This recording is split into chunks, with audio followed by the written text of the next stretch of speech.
Hello दोस्तों, स्वागत है आपके अपने YouTube channel three little tutor में। आज हम इस वीडियो में बात करने वाले हैं कैसे होता है केवी में एडमिशन और सीट अलॉटमेंट प्रक्रिया क्या है। बहुत सारे माता पिता फॉर्म भर चुके हैं और वो कमेंट कर रहे हैं कि केंद्रीय विद्यालय में एडमिशन की प्रक्रिया क्या है और सीट अलॉटमेंट यानी सीट का डिस्ट्रीब्यूशन कैसे होता है। तो इस वीडियो में हम दोनों चीज़ों को शामिल किए हैं और आपको कैटेगरी वाइज पूरा बताएंगे कि किस कैटेगरी को कितना सीट मिलता है और उसका अलॉटमेंट कैसे होता है, डिस्ट्रीब्यूशन कैसे होता है। तो ये वीडियो बहुत ही महत्वपूर्ण है, आप इसे लास्ट तक जरूर देखिएगा और मैं वादा करता हूँ, दावा भी करता हूँ कि ऐसा कोई वीडियो पूरे यूट्यूब में आपको नहीं मिलने वाला है। इसमें मैं बहुत मेहनत किया हूँ और बहुत मेहनत से एक सटीक जानकारी निकालने का कोशिश किया हूँ। तो आप ये वीडियो लास्ट तक देखिए और अगर मेरी जानकारी अच्छी लगे तो इसे लाइक भी करिए। तो चलिए वीडियो स्टार्ट करते हैं और देखते हैं। सबसे पहले हम देखेंगे कैसे होता है केवी में एडमिशन। तो केंद्रीय विद्यालय में आपके बच्चे का एडमिशन किस प्रकार होता है, इस वीडियो में हम पूरी सीट अलॉटमेंट प्रक्रिया को समझेंगे। ये वीडियो देखने के बाद आप खुद अनुमान लगा पाएंगे कि आपके बच्चे के एडमिशन के कितने चांस हैं। तो आप ये वीडियो देखने के बाद आपको मैं मास्टर बना दूंगा, आप खुद समझ पाएंगे कि आपके बच्चे का कितना चांस है। केवी में कैसे होता है एडमिशन के लिए हम क्या करेंगे, उदाहरण में हम कोई एक ऐसा केंद्रीय विद्यालय लेंगे जिसमें 4 section A B C D है और प्रत्येक सेक्शन में 40 सीट है। तो इस तरह उस केवी में कुल 160 सीट हुई। तो आज हम इस वीडियो में 160 सीट को खाली मानकर सीट अलॉटमेंट प्रक्रिया समझेंगे। अब जो प्रक्रिया हम समझने वाले हैं वो बहुत ही महत्वपूर्ण है और उसी प्रक्रिया के लिए मैं ये वीडियो बना रहा हूँ, जिसमें हमने एक ऐसा केंद्रीय विद्यालय चुना है जिसमें 160 सीट है और उसकी सीट डिस्ट्रीब्यूशन, सीट अलॉटमेंट प्रक्रिया हम समझने वाले हैं। तो चलिए समझ लेते हैं।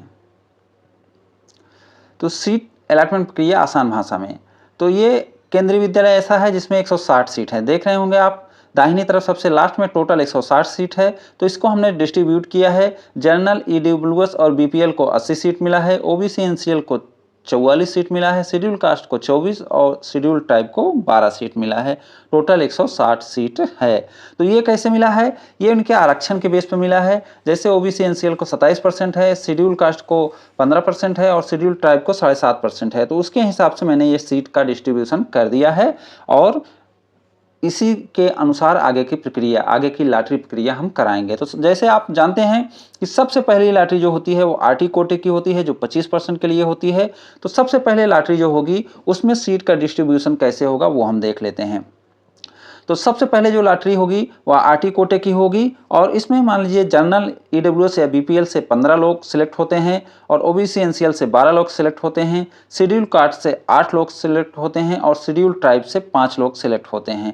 तो ऐसे में टोटल 40 सीट इनको सिलेक्ट करना है। आरटी के तहत 40 बच्चे लिए जाने हैं, बाकी लोग नहीं लिए जाएंगे, बाकी लोग का लॉटरी में वेटिंग आ जाएगा। तो अब अपने पास सीट कितनी बची, अपने पास जो सीट बची है वो जनरल में 65, ओबीसी में 32, एससी में 16 और एसटी में 7, टोटल 120 सीट अपने पास बची है। तो इसी को अब सेकंड लॉटरी होगी। सेकंड लॉटरी किसकी होती है, आप भी जानते हैं, दिव्यांग के लिए होती है सेकंड लॉटरी। तो सेकंड लॉटरी दिव्यांग के लिए होगी जिन्हें 3% आरक्षण होता है। तो 3% के हिसाब से इनका 5 सीट बना था। तो मान लीजिए ये जनरल से 2 लोग और ओबीसी से 1, एससी से 1, एसटी से 1 लोग दिव्यांग चुने जाते हैं, सिलेक्ट होते हैं। तो 5 लोग ये सिलेक्ट हो जाएंगे और दूसरी लॉटरी कंप्लीट हो जाएगी। ये 2 लॉटरी कंप्लीट हो गई। अब पहली और दूसरी लॉटरी के लिए एक चीज़ बता देना चाहता हूं कि इसमें कोई प्रायोरिटी कैटेगरी नहीं लगती, कोई कुछ नहीं लगता। इसमें आरटी के लिए आप आरटी के लिए एलिजिबल होने चाहिए और दिव्यांग के लिए आपको दिव्यांग होना चाहिए। ये 2 ही चीज़ लागू होती है। इसमें गवर्नमेंट जॉब वाला फंडा लागू नहीं होता, दोनों में गवर्नमेंट जॉब वाला फंडा लागू नहीं होता। इसमें आप को एडमिशन मिलने के चांस ज़्यादा रहते हैं। ऐसे लोग जो कैटेगरी 5 में हैं, खास करके जो कैटेगरी 5 में हैं, उनको जो है इन कोटों में चांस ज़्यादा होता है, एडमिशन के ज़्यादा चांस होते हैं। इसके बाद शुरू होता है गवर्नमेंट जॉब वाला सिस्टम। तो चलिए थर्ड लॉटरी देख लेते हैं। तो अपने पास अभी सीट बची थी कितना, 115, क्योंकि 40 उधर हो गई आरटी के लिए और 5 दिव्यांग के लिए। तो अब अपने पास टोटल सीट बची है 115। तो 115 के लिए अब होगी थर्ड लॉटरी। थर्ड लॉटरी होती है कैटेगरी 1। कैटेगरी 1 कौन है, सेंट्रल गवर्नमेंट के एम्प्लॉय के बच्चे हैं। तो ये कैटेगरी 1 के लिए तीसरी लॉटरी होगी। अब इसमें मान लेते हैं कि जनरल के 33 बच्चे चुन लिए जाते हैं, ओबीसी के 16, एससी के 8 और एसटी के 3, यानी 60 सीट इसमें भर जाती हैं टोटल। कैटेगरी 1 में 60 सीट भर जाती हैं। तो अब अपने पास सीट कितनी बचेगी, अपने पास टोटल सीट बच गई 55 सीट बच गई। तो अब होगी lottery number 3। Sorry lottery number 4 होगी कैटेगरी 2 के लिए। कैटेगरी 2 में कौन है? सेंट्रल गवर्नमेंट के पीएसयू के कर्मचारी के बच्चे हैं। तो इसमें भी मान लीजिए जनरल में 15, ओबीसी में 8, एससी में 4 और एसटी में 2 लोग सिलेक्ट होते हैं, यानी टोटल 29 लोग सिलेक्ट हो जाते हैं। तो अब अपने पास कितनी सीट बच जा रही है? अपने पास अब सीट बच जा रही है टोटल 26 सीट अपने लिए बच जा रही है।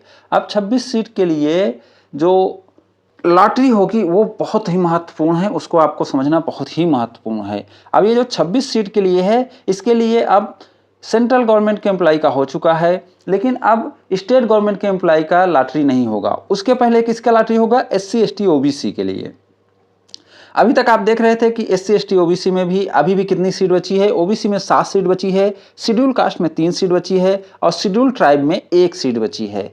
यानी अभी भी ओबीसी एससी एसटी का कोटा फिल नहीं हुआ है। तो जब 5वीं लॉटरी से पहले चौथी लॉटरी जैसे ही कंप्लीट होती है, तो 5वीं लॉटरी से पहले केंद्रीय विद्यालय ये देखते हैं कि क्या ओबीसी एससी एसटी का कोटा फिलअप हुआ कि नहीं हुआ। तो जैसे जिसमें मैं आपको समझा रहा हूं जिस फॉर्मेट में, इसमें आप देख पा रहे होंगे कि ओबीसी का भी कोटा अभी फिलअप नहीं हुआ है, एससी का भी कोटा फिलअप नहीं हुआ है और एसटी का भी कोटा फिलअप नहीं हुआ है। यानी ओबीसी में 7 सीट, एससी में 3 सीट और एसटी में 1 सीट खाली है।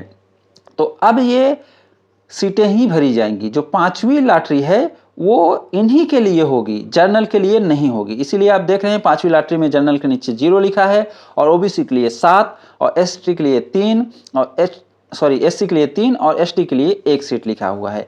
यानी कि जितनी भी सीटें रिजर्व सीटें खाली हैं उनको इस लॉटरी में भर लिया जाएगा। वो चाहे कैटेगरी 4, कैटेगरी 5 चाहे जो हो, जहां तक ये बच्चे मिलेंगे वहां तक लेकर इनको भर लिया जाएगा और यहां से आरक्षण की प्रक्रिया खत्म हो जाएगी। खत्म हो जाएगी बोलने से आरक्षण जितना है उतना पूरा फिल करके ही आगे बढ़ना है।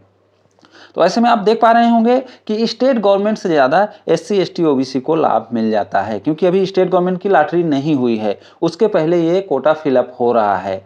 तो अगर कोई कैटेगरी 5 से है, कोई स्टेट गवर्नमेंट में जॉब करता है, तो हो सकता है कि कैटेगरी 5 वाले को ज़्यादा फायदा मिल जाए, क्योंकि अगर कैटेगरी 5 में है, एससी एसटी ओबीसी है, तो उसके बच्चे का, और अगर सीट खाली रह जा रही है उनके कोटे में, तो पहले वो बच्चे लिए जाएंगे और बाद में स्टेट गवर्नमेंट के बच्चे लिए जाएंगे।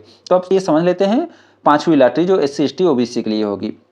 तो जैसे मैं इसमें पहले ही आपको बता दिया हूं कि जनरल के लिए इसमें कोई सीट नहीं फिलअप होगी, इसमें ओबीसी की जितनी सीट खाली है पूरी भर ली जाएगी, एससी की जितनी सीट खाली है पूरी भर ली जाएगी और एससी की जितनी सीट खाली है पूरी भर ली जाएगी। फिर उसके बाद हम देखते हैं कि अब अपने पास सीट कितनी बची। तो 11 सीट भर ली गई थी, अब अपने पास 15 सीट बची और ये 15 सीट पूरा जनरल की बची, क्योंकि अब कोटा फिलअप हो चुका है, कोटा भरा जा चुका है, अब कोटे में सब सीटें 0 हो चुकी हैं। तो अब जो 6वीं लॉटरी होगी वह होगी केवल जनरल के लिए, क्योंकि कोटे में जितने लोग थे आ गए, चाहे स्टेट गवर्नमेंट कर्मचारी के बच्चे रहे होंगे एससी एसटी ओबीसी, या वो स्टेट गवर्नमेंट के पीएसयूज के कर्मचारी के बच्चे रहे होंगे, या कैटेगरी 5 के बच्चे रहे होंगे, उन सबको इसी कोटा में ले लिया गया है। इसलिए अब इस कोटे में कोई सीट नहीं है, इसलिए अभी सभी को जनरल ट्रीट किया जाएगा और जनरल के हिसाब से ही एडमिशन दिया जाएगा। तो अब मान लीजिए 6th लॉटरी हुई कैटेगरी 3 के लिए। कैटेगरी 3 कौन है? कैटेगरी 3 है स्टेट गवर्नमेंट का कर्मचारी और उसमें 5 एप्लीकेशन फॉर्म आए हैं, तो 5 लोग का एडमिशन हो गया और बाकी सीट बची रह गई। तो अपने पास अब सीट कितनी बची रह गई? अपने पास 10 सीट बची रह गई है। तो अब इसके लिए होगा 7th लॉटरी कैटेगरी 4 के लिए। मान लीजिए कैटेगरी 4 से भी 5 लोग सिलेक्ट हो जाते हैं, तो अब अपने पास सीट कितनी बची रही? अपने पास सीट बच गई 5। तो अभी 5 के लिए भी 8वीं लॉटरी होगी जो कैटेगरी 5 के लिए है। तो कैटेगरी 5 के लिए 8वीं लॉटरी होगी और ये 5 सीट या जितनी भी सीट खाली रहेगी वो भर ली जाएगी।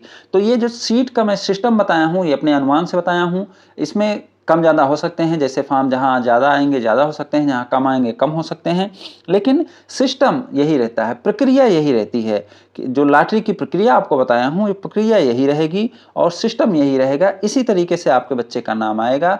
तो उम्मीद करता हूँ कि अगर आपने ध्यान से इसको समझा होगा, ध्यान से देखा होगा, तो आप खुद अंदाज़ा लगा पा रहे होंगे कि आप किस कैटेगरी में हैं और आपके बच्चे का कितना चांस है।